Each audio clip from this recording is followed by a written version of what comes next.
Hello বন্ধুরা, welcome to only sports video. এই ভিডিওতে একটু ফুটবল আপডেটস নিয়ে কথা বলবো। তো ফুটবল আপডেটস সুপার কাপ নিয়ে কথা বলবো। তো সুপার কাপে মোহনবাগান ইস্টবেঙ্গলকে নিয়ে বেশ কিছু আপডেট রয়েছে। মোহনবাগান কীরকম দল নিয়ে যেতে পারে সুপার কাপে, তো সেই বিষয়টা নিয়ে একটু আলোচনা করব।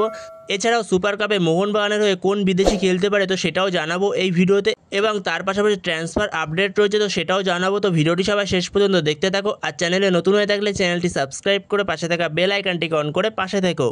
তো ফার্স্টে যদি ইস্টবেঙ্গলকে নিয়ে একটু কথা বলা যায়, তো ইস্টবেঙ্গলের প্লেয়ার ক্লেটন সিলভা সে অবশেষে ইস্টবেঙ্গল ক্লাব ছাড়লো, যেখানে ইস্টবেঙ্গলের সঙ্গে সে মিউচুয়ালি কন্ট্যাক্ট টার্মিনেট করে সে ইস্টবেঙ্গল ক্লাব ছেড়ে দিল। তো যেখানে ইস্টবেঙ্গলের কোচ অস্কার বুজনের সঙ্গে তার কিছুদিন ধরে ঝামেলা চলছিল। অস্কার বুজন যে পজিশনে তাকে খেলাতে যাচ্ছে তো সে সেই পজিশনে খেলতে চাইছিল না, তার জায়গায় সে খেলতে চাইছে। তো এই নিয়ে কিছুটা ঝামেলা চলছিল তাদের মধ্যে।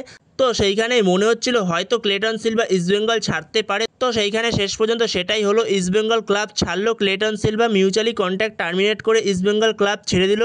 তো এরপরে যদি ইস্টবেঙ্গলের আরও একটা আপডেট নিয়ে কথা বলা যায়, তো ইস্টবেঙ্গলের প্লেয়ার সাউল ক্রেসপো তার নাকি আবার হ্যামস্ট্রিং ইনজুরি হয়েছে। তো সেইখানে সেরকমই শোনা যাচ্ছে খবর।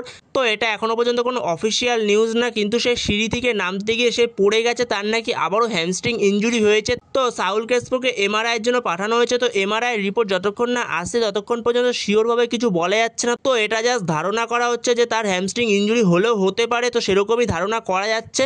তো সেইখানে দেখা যাক পরবর্তী সময় এমআরআই রিপোর্ট আসলে কি পাওয়া যায় এমআরআই রিপোর্টে।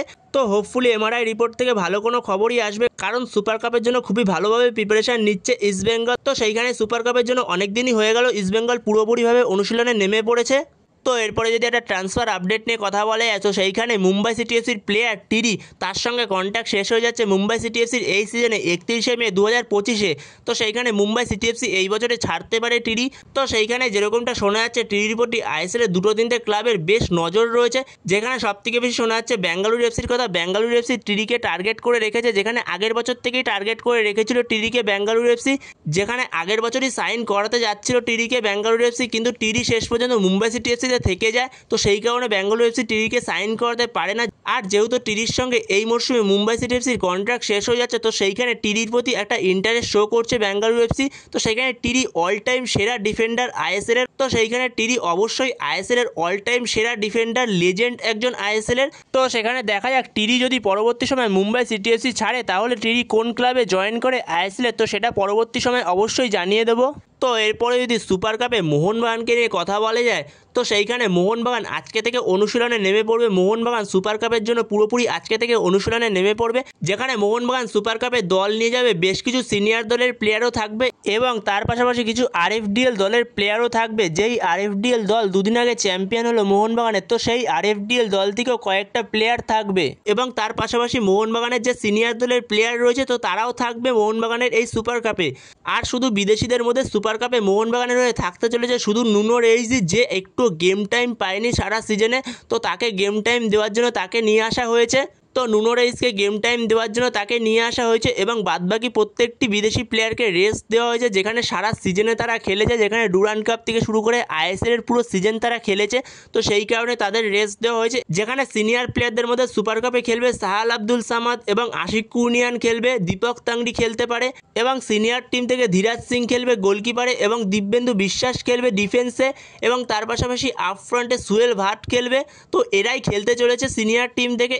আর এছাড়া মোহনবাগানের আরএফডিএল টিম থেকে বেশ কিছু প্লেয়ার আসবে, তো তাদের নিয়ে সুপার কাপটা আয়োজিত করবে মোহনবাগান। আর যেখানে মোহনবাগানের হয়ে সুপার কাপের কোচ থাকবে বাস্তব রায় আর ডেগি কার্দোজো, তো এরাই থাকবে মোহনবাগানের হয়ে সুপার কাপের কোচ। তো এরপরে মোহনবাগানের কোচ বাস্তব রায় কিরকম দল নিয়ে যেতে পারে এই সুপার কাপে, তো সেই বিষয়ে যদি একটু আলোচনা করা যায়, তো সেইখানে মোহনবাগানের কোচ বাস্তব রায় সেই সুপার কাপে হয়তো 4-2-3-1 ফরমেশনে যেতে পারে, যেই ফরমেশনে মলিনা খেলাচ্ছিল।